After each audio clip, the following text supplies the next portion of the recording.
right, so this is the walkthrough for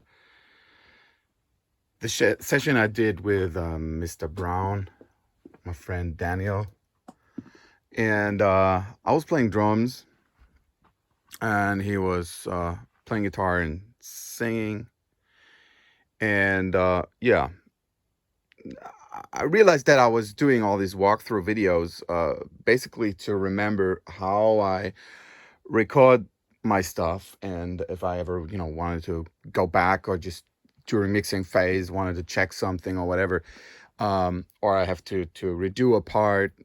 You just want to know what actually is going on, and the easiest way I found out is to make a video, because I can talk, I can get into specifics, and that's just way easier than to write it all down, or to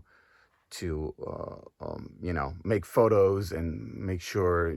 It's always easier with a video. So okay, let's get to it. And I figured that some of you nerds out there actually would appreciate that, because I really like that if when people do that and post how they record stuff, because you almost always learn something. Okay, so and I'm going to do it like I always did it, just so I feel comfortable, and um, you get something out of it. And I try to make it short. Time is valuable. Whatever. Okay, so first, Mike. First of all, the drum kit has no resonant heads except for the snare. If you go down here, the tom doesn't have a resonant head, and there's actually some cloth taped to the shell inside, because this is a very long and a big, like a 14-inch rack tom, and I also have some cloth inside the 16-inch there, just to get rid of this basketball boingy sound, which, if there's no resonant head, is probably not even an issue. But if you have a resonant head, that can, especially if you have like clear heads in something, it really tend to go that way. That's also why we put stuff in the kick drum. And okay, so I need to address one thing. Like, this room is very, very dry, as you can hear. It's optimized for vocal recording and for guitar recording, which I do quite a bit. And so I figured out that the shorter the K of the drum is, the better it's going to respond to the room, because if it rings out, it will just give you weird notchy, like weird resonances that you have to notch out in the mix later. So it's no use recording that. If I need like like a ringy kind of snare sound or whatever, I just have to stack a sample or get creative otherwise, use a loop or whatever. To this room is just not conducive to a big open drum sound, if you will. So okay, let's so the kick is Beta 52. This is my kick in mic, this one there. I realized that it's outside the kick, essentially because I don't like that frequency build up around 250 or whatever, when the kick is shoved into the kick drum, and that's just my preference. Also, I can align it with a sub kick, and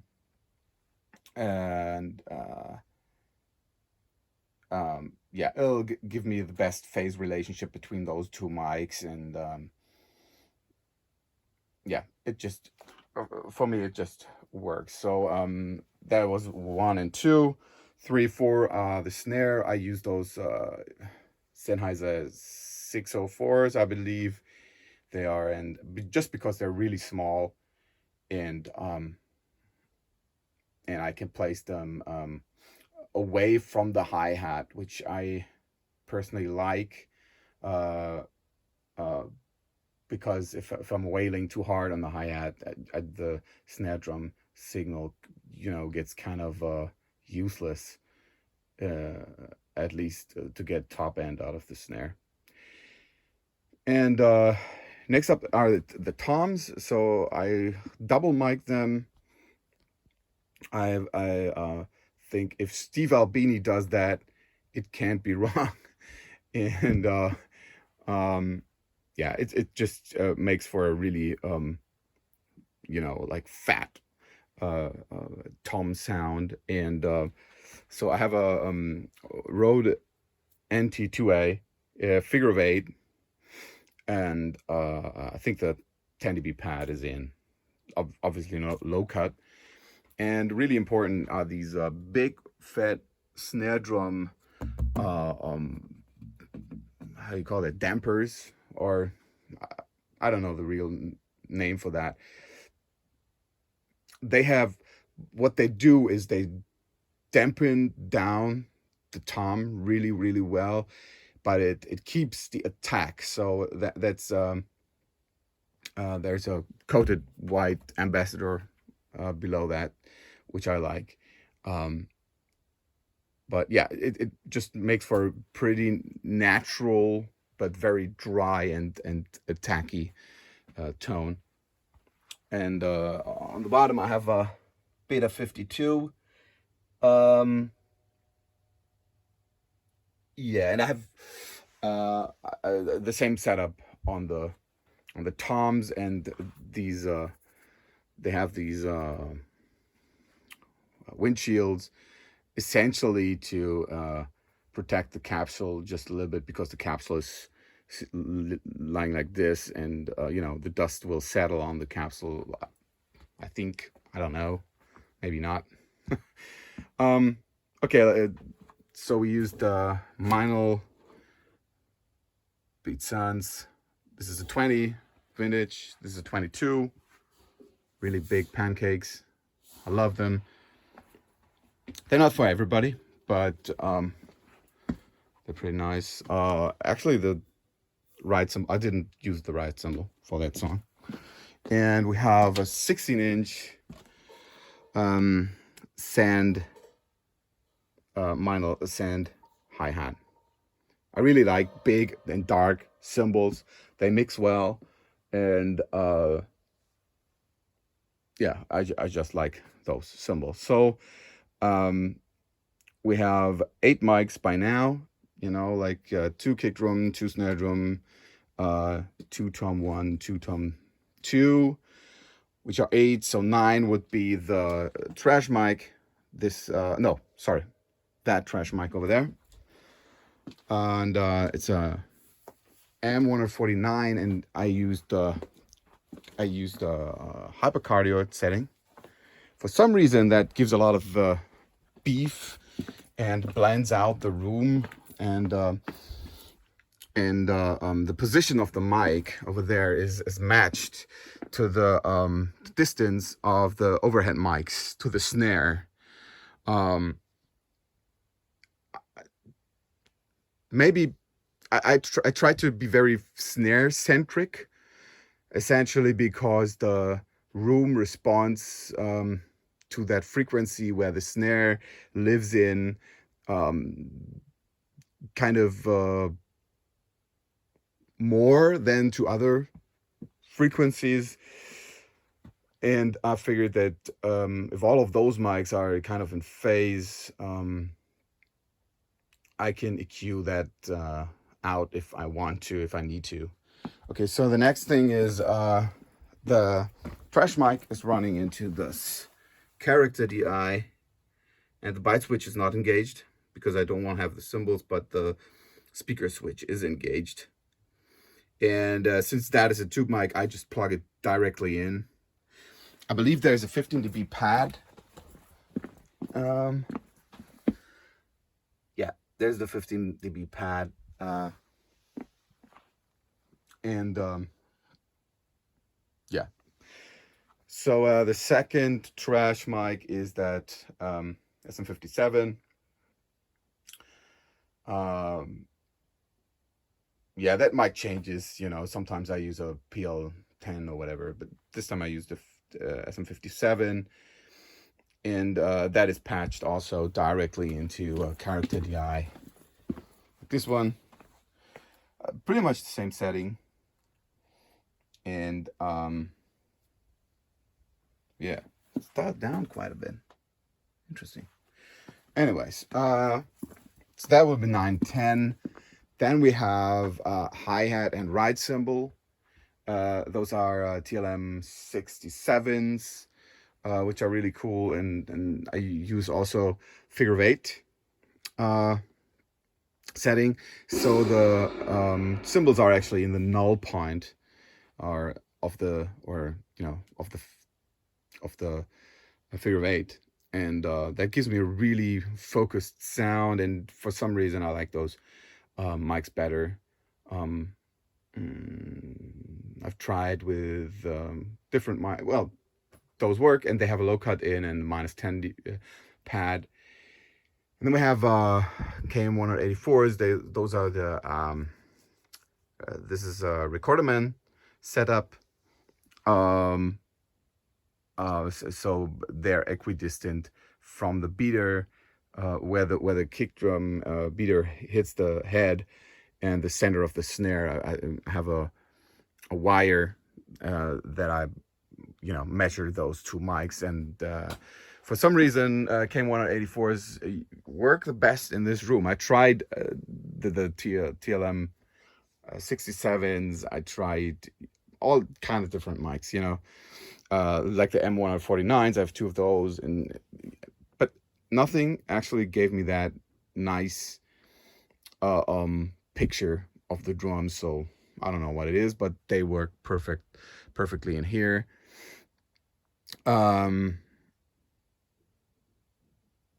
So we have two other mics, and I believe that one is first, the M149. I use that, as you can see, it's set up for the guitar amp as a kind of wood amp. I'll get to that some other time, but it's set up, it's Omni, and we just plugged it in and recorded it. No low cut, no nothing, just Omni. And on the other, and then we have this room mic. This is channel 16, I believe. So we have 16 channels of drums that I typically record. Sometimes just 14, depends, but this is my usual setup. And it's really close to the wall. Oh, what's this? Okay, so it's really close to the wall, and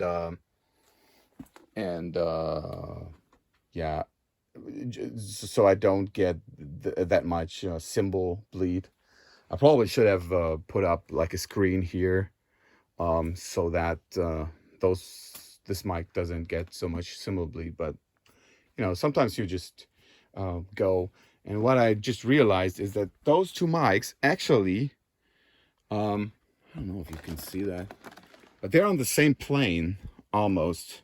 If I stand here, the one mic is left of me and the other one is on the right side of me. So they have the same distance from the kit almost, which is interesting. I bet you can make something out of that.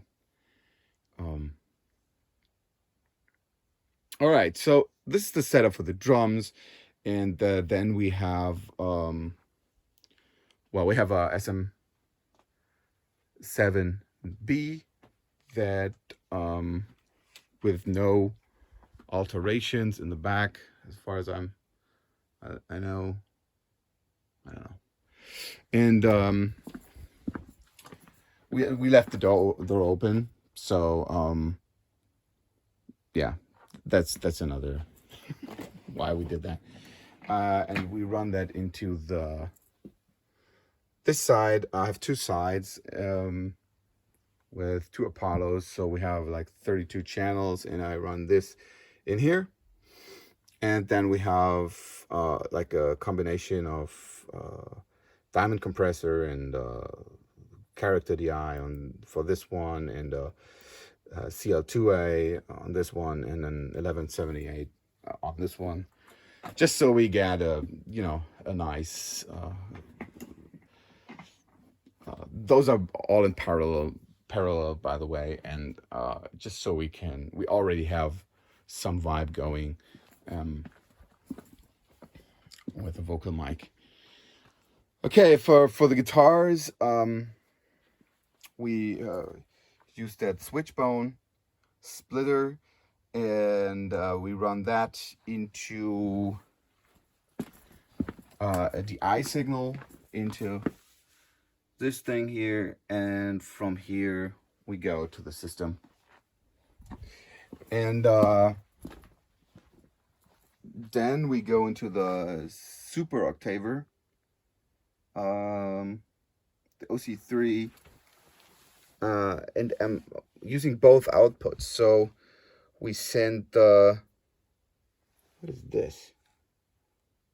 Oh yeah, so we send the because we wanted to go for a Black Keys white straw, like all of these drums and guitar vibe. We wanted to go for a vibe like that, and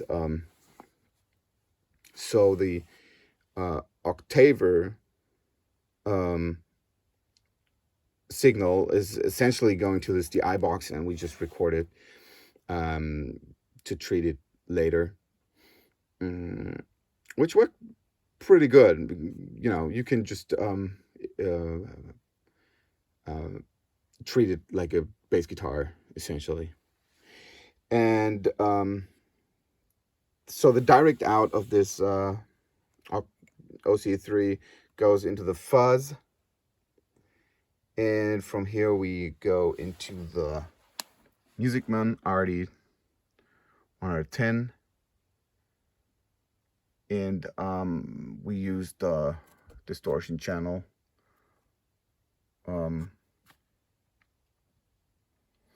And this amp then is connected to a Grossman box over here,